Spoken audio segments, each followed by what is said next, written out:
In Washington, D.C., there are police being deployed, security forces being deployed that are not identified. They say when people ask them, they have no way of being identified. I mean, they're literally dressed anonymous paramilitary. They say they're with the Justice Department. And is this ICE? Is this Customs? Is this a private mercenary firm like Blackwater? We don't know. Prison Bureau, maybe. Sorry? Possibly the prison. It could be the Prison Bureau. Is actually, Brendan, is that true? You're right. I've heard that. Is that the most likely candidate for who these guys are? Seems to be what people are reporting. Yeah. Prison Bureau. From the Federal Prison Bureau, obviously. Yeah. They look like a bunch of dorks too. Like they don't look like elite commandos if you look at some of these guys up close.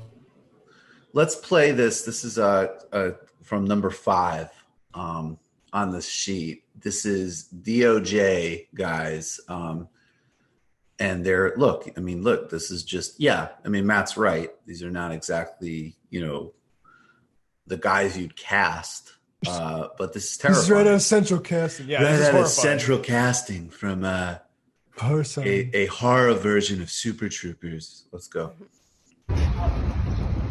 No body cameras, nothing identifying them, no badge numbers. Just big guns. Who are y'all with? Big guns. Can y'all just tell us who you're with? Just like vigilantes.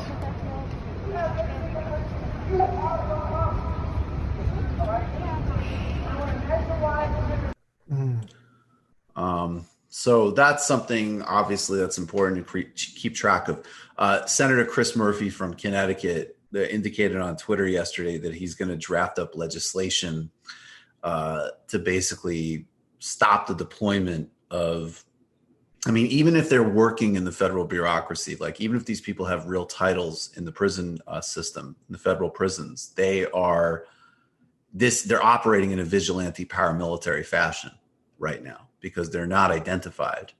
And so that is sort of, this is kind of definitionally secret police. I don't want to illegitimate. It's just, it's fundamentally illegitimate because we all know that when cops are doing this all over the place, they're covering their badges, they're covering the basic means of transparency and accountability. By the way, that happens all over the place. I've seen normal interactions of, like, hey, tell me I want your badge number. Fuck you. Get into a squad car, pull away is the response to that request from a citizen. So this stuff is very, very normalized in policing. But again, we got to keep track of the continuum and the escalations. And it is a radical escalation to deploy people, even if they're in the federal bureaucracy, and say, you're not going to have any identifying markers. In some cases, you can even wear a bandana around your face to obscure yourself, and then just say DOJ. We're getting into, as I say, and I hate to say it in some ways because I don't want to kind of add melodrama, but that is definitional secret police. Police deployed in the federal Capitol who are saying and acting and just like, you're not going to know who we are. Mm-hmm.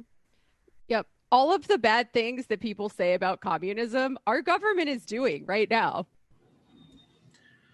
And speaking of which, this is footage also from Washington, D.C.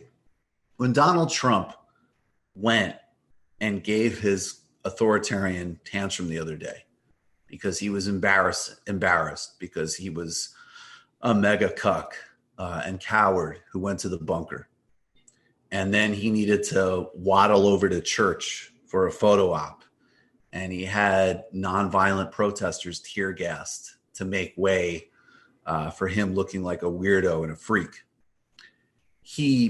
The escalation of that speech in terms of military deployment, and then on top of obviously Tom Cotton's New York Times column, which we'll get to, these are alarming, deeply disturbing. Apparently, Trump is upset with the Defense Secretary Esper for explicitly saying that he did not want to invoke the Insurrection Act.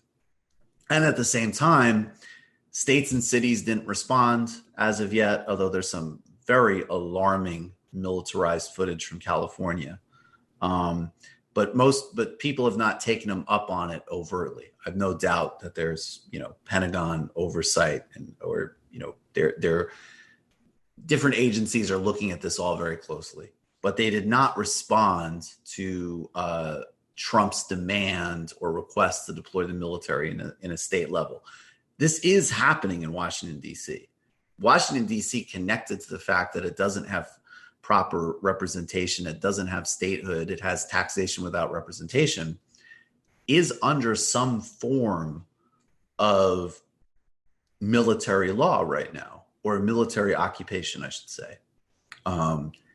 And this footage, clip number 6 that Hannah Gaze put forward, really encapsulates that. Let's play that.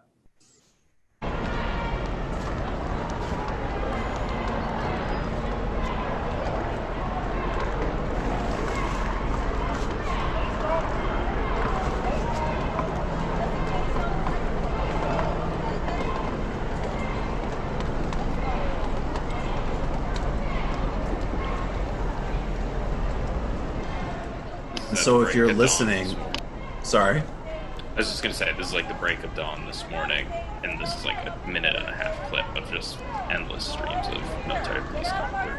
Endless streams of military police with shields, with Yeah. full riot gear, just deploying in Washington, D.C.